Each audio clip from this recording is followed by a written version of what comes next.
आइए हम अत्यंत जरूरी बात करें। हमारे यहाँ पर देश में बड़ी विचित्र स्थिति बनी हुई है। पहलगाम पुलवामा को लेकर अनेक प्रकार की घिनौनी राजनीति जारी है।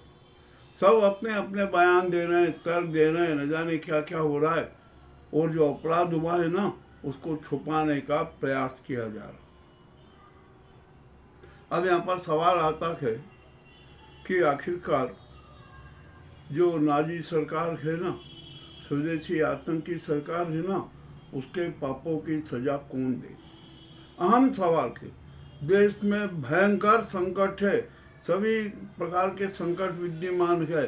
संसद संकट में है, व्यवस्था संकट में है, न्याय संकट में है, जनता संकट में है, संविधान संकट में, और सब कुछ संकट में। और हमारे जो नेता है ना, जो अपने आप को राष्ट्र संचालन का जवाबदार मानते हैं, वो भी अब तो संकट में है। बड़ा विचित्र स्थिति बनी हुई है देश में। क्या हो रहा है, क्या नहीं हो रहा है, सब अपने अपने राग अलाप रहे हैं। और हमारा जो ये मीडिया है ना, समाज पालिका, ये तो पाकिस्तान से युद्ध भी कर चुकी है, लाशों के ढेर भी लगा चुकी है, सब कुछ हो गया वहाँ पर, ये सारा हो गया।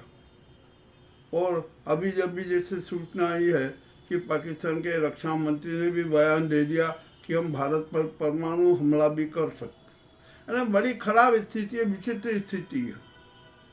और जो आतंकवाद को लेकर है ना, हमें बड़े गंभीरता से सोचना पड़ेगा।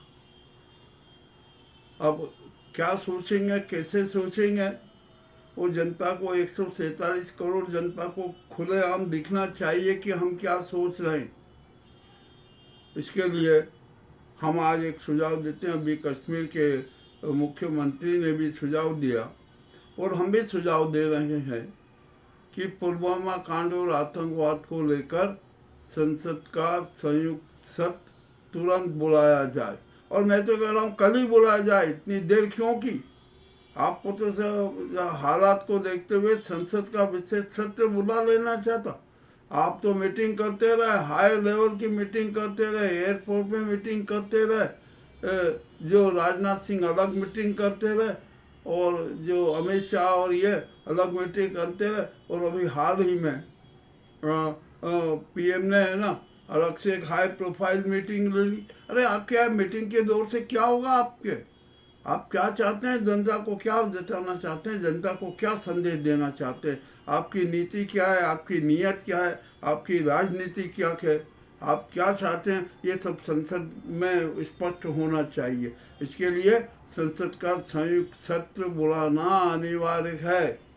और उसमें राष्ट्रपति को भी आमंत्रित कीजिए। राष्ट्रपति का भी अभिभाषण होना जरूरी है, क्योंकि राष्ट्रपति पर भी अब तो शंका के बादल हो गए हैं और मामला बड़ा पेचीदा होता जा रहा है। अब संसद का सत्र बहुत बहुत अनिवार्य है। आइए अब हम बात करते हैं कि आखिरकार संसद के संयुक्त सत्र में क्या निर्णय करना है, कौन सी हमें ऐसी बातें करना है, कौन सा सर्वसम्मत निर्णय लेना है जो कि राष्ट्र के हित में हो, जनहित के हो, हमारे सारी सीमाओं की सुरक्षाओं की व्यवस्था को, सेना के गरिमा का सवाल को, सनातन धर्म के जो मुख्य सिद्धांत है ना, उनका पालन करना किस प्रकार किया जाए, इसकी भी बात हो। और जो हमारे जो ये स्वदेशी आतंकी गैंगवादी सरकार है ना, इसको खिलाफ कौन सी कार्रवाई करना चाहिए, कैसा दंड दिया जाना चाहिए, इस पर भी संसद में निर्णय होना चाहिए। और राष्ट्रपति जी ने जो अभी तक अपना राष्ट्र धर्म, जन धर्म, राष्ट्र धर्म, संविधान धर्म नहीं निभाना है ना, इस पर भी चर्चा होना चाहिए। संसद के संयुक्त सत्र में अब सब कुछ खुलासा होना चाहिए कि कौन यहाँ पर आतंकी है, कौन किसका कैसा चरित्र है। मैं एक बात बता, हमारे यहाँ पर आतंकी दो प्रकार की, एक विदेशी आतंकी और एक स्वदेशी आतंकी है। विदेशी आतंकियों की तो हमें पहचान हो जाती है, वारदातें करते हैं, ये करते हैं, हमारे जवानों को मारते हैं, नागरिकों को मारते हैं और वारदात करके चले जाते हैं, छुप जाते हैं। सेना से जब मुठभेड़ होती है ना तो वे अपनी जान भी गंवा देते, ये हो रहा है। पर वो हमारे यहाँ के स्वदेशी आतंकी है ना, ये बहुत अधिक घातक हैं। इनका आतंकवाद इतना चरम पर है, इतना चरम पर है कि जिसकी कल्पना किसी को नहीं। और इसके सारे राज, स्वदेशी आतंकियों के सारे राज संसद के संयुक्त सत्र में खुलेंगे और खुलना ही चाहिए। चाहे संसद का संयुक्त सत्र 2 दिवसीय हो, 3 दिवसीय हो, पूरी गंभीरता से चर्चा होना जरूरी है, सारा निर्णय लेना जरूरी है, दंड किसे देना इसका निर्णय करना जरूरी है। और जो ये नाजी सरकार है ना, जो जनता को भ्रमित कर रही है, इसका भी खुलासा होना जरूरी है। अरे तुम आतंकवाद पे अपनी राजनीति करो, ये शर्म की बात है, धिक्कार की बात है। और हमारे राष्ट्रपति जो इतना मार नाजी गैंग के प्रेम में व्यक्त बनी हुई है, वे भी मौन है, वे कुछ कदम नहीं उठा रही। सरकार अपनी मन मर्जी से जो भी बात कर रही है वो कह रहा है। और जो नाजी गैंग, स्वदेशी आतंकी गैंग के चिंटू है ना, वो भी अपने अपने राग अलाप रहे। आखिरकार क्या हो रहा है, कौन है इसके लिए जवाबदार? ये संसद में ये जवाबदारी भी तय होना है, इसके लिए बहुत जरूरी है। यहाँ पर पक्ष विपक्ष का सवाल नहीं है, यहाँ पर राष्ट्र का सवाल है, राष्ट्र की अस्मिता का सवाल है, सेना का सवाल है, देश की रक्षा का सवाल है, हमारे यहाँ की जो सुव्यवस्थाओं का सवाल है, संविधान की प्रतिष्ठा का सवाल है। इसके लिए भी संसद में चर्चा होना जरूरी। और आखिरकार ये पुलवामा 2 हुआ है ना, ये कराया किसने, इसके पीछे लक्ष्य क्या है, कौन है जो ये पुलवामा कराने के कारण अपना राजनीतिक लाभ सिद्ध करना चाहते हैं? क्यों हमारे कश्मीर के हमारे जो अपने लोग थे वे हमारे खिलाफ क्यों हुए, कैसे उनमें की भावनाओं पर प्रहार किया गया, किस प्रकार का प्रहार किया गया, इस पर भी चर्चा होना जरूरी है संसद में। अरे आप अपने आप को, ये नाजी गैंग है ना, ये सरकार है, अपने आप को सुपर मान रही, जो बोल रही वो हो रही है। और अब तो जनता स्पष्ट कहती है कि जो नाजी सरकार है ना, तो सफ़ेद झूठ बोलने वाला, जुमलेबाज और न जाने जनता को भ्रमित करने वाला रोबोट है। इसके सारे जो सहयोगी है ना, सब ऐसा करते हैं। और जो इसमें जो इनके बंधुआ मजदूर हैं, जो पालतू चिंटू हैं, इनके चरणदास जो चिंटू हैं ना, वो तो और बढ़ चढ़ के आगे कर। अरे इन्हीं के चिंटुओं ने सुप्रीम कोर्ट पर हमला किया, सुप्रीम कोर्ट को बदनाम करने का प्रयास किया, हमारी न्याय व्यवस्था पर हमला किया। ये कौन सा नाटक है? और हमारे जो सेना के पूर्व अफसर है ना, वो भी सारे राज खोल रहे। राज के पूर्व प्रमुख है करण ने भी सारे राज खोल दिए। आखिरकार सेना की लापरवाही कैसे हुई, किसके इशारे पर हुई, किसने सेना को घटना स्थल पर जाने से रोका, इसका भी सारा खुलासा संसद में होना चाहिए। और जो भी इसके लिए दोषी हैं, जिसने भी ये अपराध किया है, उसको कड़ी से कड़ी सजा दी जाना चाहिए। ये सारे निर्णय संसद में होना चाहिए, सर्वसम्मति से निर्णय होना चाहिए, पूरी गहन चर्चा होना चाहिए, अच्छी बहस होना चाहिए। और आतंकवाद कैसे रुकेगा, इस पर भी हमें विचार करना पड़ेगा, इस पर भी निर्णय लेना पड़ेगा। नाजी सरकार ने जो अभी कुछ निर्णय लिए ना, वे उनके मनमाने निर्णय है, सनातन धर्म के विपरीत निर्णय लिए गए हैं। सनातन धर्म कभी उत्पीड़क नहीं रहा, किसी का शोषण नहीं किया, अन्याय नहीं किया, हमेशा मानव जीवन की रक्षा की, सत्य की रक्षा की और जीवत्व की रक्षा की, सबके कल्याण की बात कही, विश्व के कल्याण की बात कही, वसुधैव कुटुंबों की बात कही। और अभी यहाँ पर पाकिस्तान के रक्षा मंत्री ने धौंस दी है कि यदि भारत ने नहीं माना और हम पर आक्रमण किया तो हम परमाणु बम से हमला करेंगे। यदि ये परमाणु बम से हमला हुआ तो भारत की क्या स्थिति होगी, जरा ये तो देखिए। और पाकिस्तान का तो लक्ष्य बना हुआ है कि भारत के 2-3 जो बांध है ना, वहाँ पर परमाणु बम का विस्फोट कर दो और पूरा का पूरा देश तहस नहस हो जाएगा। ठीक है, अभी जो वहाँ झेलम में बाढ़ आई ना, उसके बारे में भी यहाँ पर जो इनके चिंटुओं ने कितना गलत प्रचार किया कि भारत ने पाकिस्तान को त्रासदी दे दी। अरे कैसे त्रासदी दी? भारत क्यों करेगा झेलम में बाढ़ का? वो ये तो कोई प्राकृतिक बात हुई होगी जिसके कारण झेलम में बाढ़ आई। और जो नाजीवादी चिंटू है ना, ये कह रहे कि देखा हमारी सरकार ने कितना बड़ा एक्शन लिया। और ये मीडिया है ना, ये मीडिया की तो बात ही छोड़ दी। इसने तो यहाँ तक कह दिया कि पाकिस्तान पर हमला कर दिया, लाशों के ढेर बिछ गए। अरे भैया, कौन सी जगह हमला किया, क्या किया? अभी तो कुछ हुआ ही नहीं है। तो अभी तो होना बाकी है, अभी तो निर्णय लेना बाकी है। ये नाजी जो स्वदेशी आतंकवादी गैंग की नाजी सरकार है ना, ये भी अब अकेले निर्णय नहीं ले सकती। संसद में संयुक्त रूप से बैठक में बहस होने के बाद सार्वजनिक निर्णय होगा कि पाकिस्तान पर हमला करना है या नहीं करना है, या सारे विवाद टेबल पर बैठ के निपटा कर सुलझाना है। और आपको अभी मैं बता दूं कि अभी अभी की ताज़ा समाचार आया है कि तुर्की और चीन पाकिस्तान को भरपूर मदद करें, हथियारों की मदद करें। चीन ने तो यहाँ तक भारत को चेतावनी दे दी कि यदि आपने पोक पर जरा सा भी हमला किया तो चीनी सेना उसका प्रतिरोध करेगी। चीन के पास में अत्याधुनिक शस्त्र है, वो पाकिस्तान को दे रहा, पाकिस्तान को मिलेंगे। अब ये युद्ध कोई समस्या का समाधान नहीं है। आतंकवाद को समाप्त करना है ना, तो भारत को अंतर्राष्ट्रीय कूटनीति का सहारा लेना पड़ेगा। और अंतर्राष्ट्रीय कूटनीति कैसी होना चाहिए, ये संसद निर्धारित करेगी। ये नाजी सरकार के निर्धारण से कुछ नहीं होगा। मामला बड़ा पेचीदा है। ये हमारी सरकार है ना, नाजी गैंग की सरकार, ये कुछ नहीं समझती है कि अंतर्राष्ट्रीय कूटनीति क्या होती है। इनको तो सिर्फ एक ही बात है कि हिंदू मुस्लिम के बीच में विवाद करवाओ, मुस्लिमों को बदनाम करो, मुस्लिमों को इस देश का दोयम दर्जे का नागरिक बना दो। अरे जरा जो हमारे जो नाजी सरकार है ना, इसकी हिस्ट्री देख लेंगे ना तो शर्म आ जाएगी। यहाँ पर किस किस ने किस तरह की गद्दारी की है, यह हो जाएगा। आज तो हमारे कश्मीर में है ना, कश्मीर के स्थायी निवासी भी भारत के साथ नहीं है। पहले तो संवाद होता था, वो खुफिया नाजियों जो आतंकियों की सारी सूचनाएं सेना को मिलती थी, खुफिया तंत्र को मिलती थी। अब वो संवाद होना बंद हुआ, मिलना बंद हो गया। और उसके लिए भी दोषी है केंद्र की नाजी सरकार के।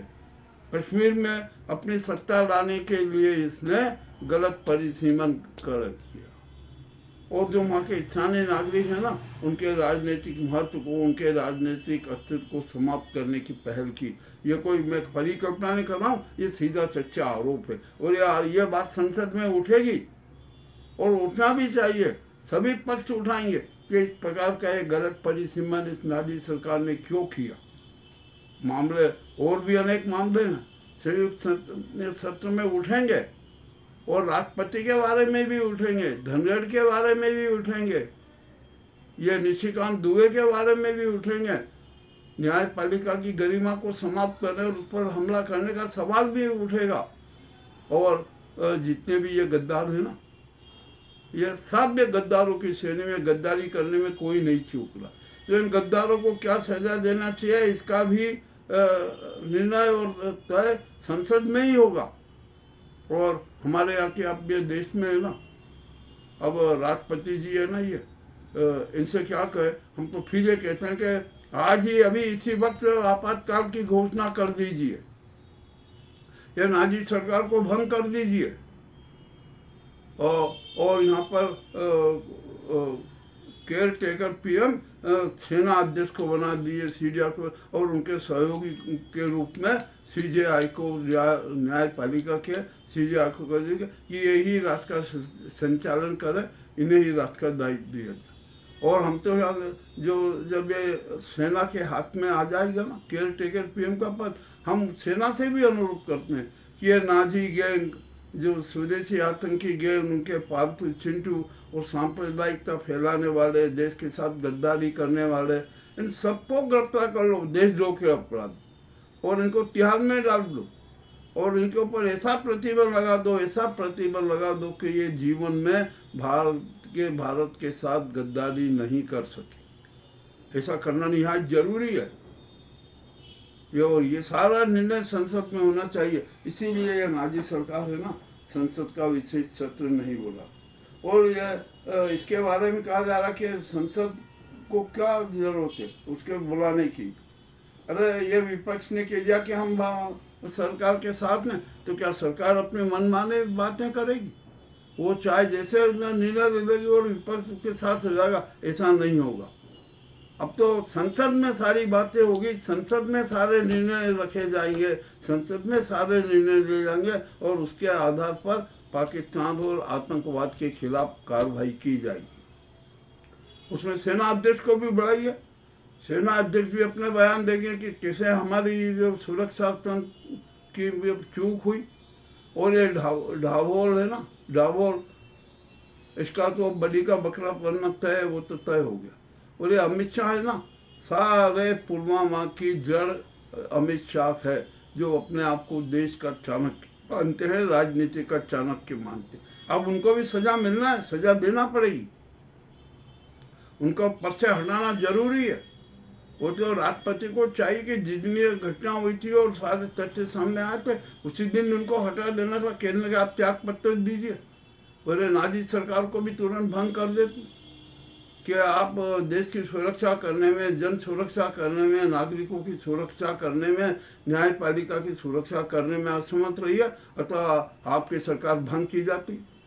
ये ऐसा कठोर निर्णय तो राष्ट्रपति को लेना चाहिए था ना, पर उन्होंने नहीं लिया। और ये नाजी सरकार ने, आपको पता है, वक्फ कानून को लेकर सुप्रीम कोर्ट में किस तरह का नाटक किया।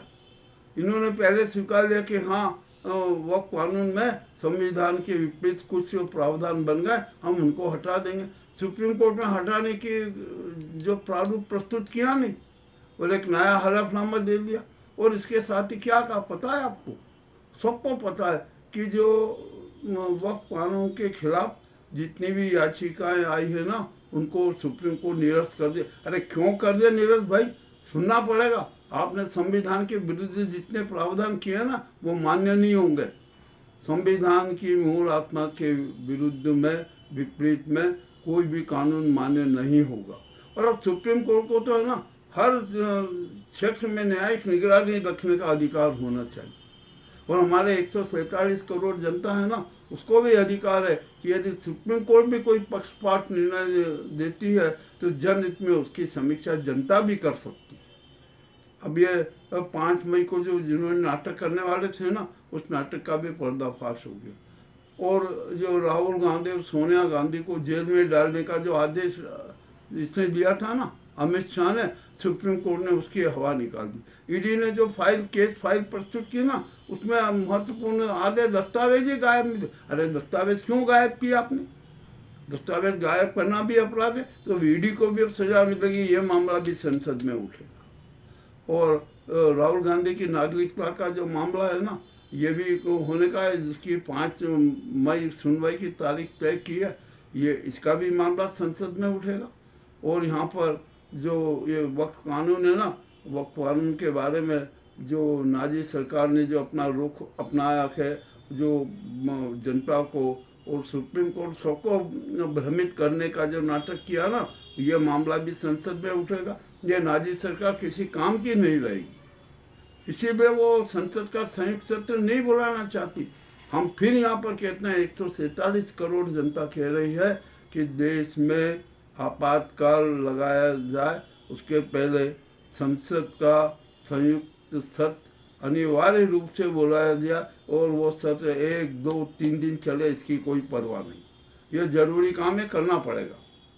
अरे राष्ट्रपति जी, अब आप छोड़ दीजिए नाजी गेम प्रेम, आप भी खुद कहिए कि संसद का संयुक्त सत्र बुलाइए। आतंकवाद के खिलाफ क्या क्या कदम उठाना है, पाक के खिलाफ क्या क्या कदम उठाना है, ये संसद सर्वसम्मति से पास करेगी और उसको ही मूर्त रूप देना, उन्हें लागू करना है। मैंने बात बहुत कड़वी कड़वी कह दी क्या? ठीक है, कहना के भावनाएं हमारी, हम तो सनातन धर्म के रक्षक हैं, राष्ट्र के रक्षक हैं, सत्य के रक्षक हैं, व्यवस्था के रक्षक हैं, हम तो देश की जनता के रक्षक हैं और सत्य के प्रति प्रतिबद्ध हैं। सच सबके सामने प्रस्तुत करते हैं, निर्णय तो जनता को ही करना। और संयुक्त सत्र में है ना, जो हमारे सांसद बैठे ना, इनको नहीं का। और मैं तो फिर एक बात और कहना, तो जो संसद में 235 अपराधी सांसद बैठे हैं ना, उन पर भी कार्रवाई करने का तुरंत निर्णय लेना चाहिए कि इन सब की जो 235 अपराधी और विधानसभा में जो 4000 विधायक बने बैठे हैं ना, इनकी सदस्यता तत्काल प्रभाव से समाप्त कर दी जाए, तत्काल प्रभाव समाप्त कर दी जाए, और इन पर राजनीति न करने के लिए आजीवन बैन भी लगा दिया। इस मुद्दे पर भी संसद में निर्णय हो जाना चाहिए संयुक्त सत्र में। हालांकि मैंने बहुत कठोर बातें कह दी है, कड़वी बातें कह दी है, और इस देश के गद्दारों को तो सजा मिलना ही हो, सजा तो मिलना ही। मैं यहाँ पर एक बात फिर कहता हूँ, सरफरोशी की तमन्ना अब हमारे दिल में है, अब तुझे हम क्या बताए, ए जमी और आसमां क्या हमारे दिल में है, वक्त आने पर बता देंगे कि क्या हमारे दिल में है। मैं इसी के साथ साथ मैं आपसे विदाई लेता हूँ। मुझे खूब बढ़िया खाना है, खा लूँगा, कोई दिक्कत नहीं है, हर संकट झेल लूँगा, मगर अब मेरे इस संकट में हमारे देश की 147 करोड़ जनता का सहारा है, विश्वास है। यह हमारे लिए सौभाग्य की बात है, गर्व की बात है। बहुत बहुत धन्यवाद।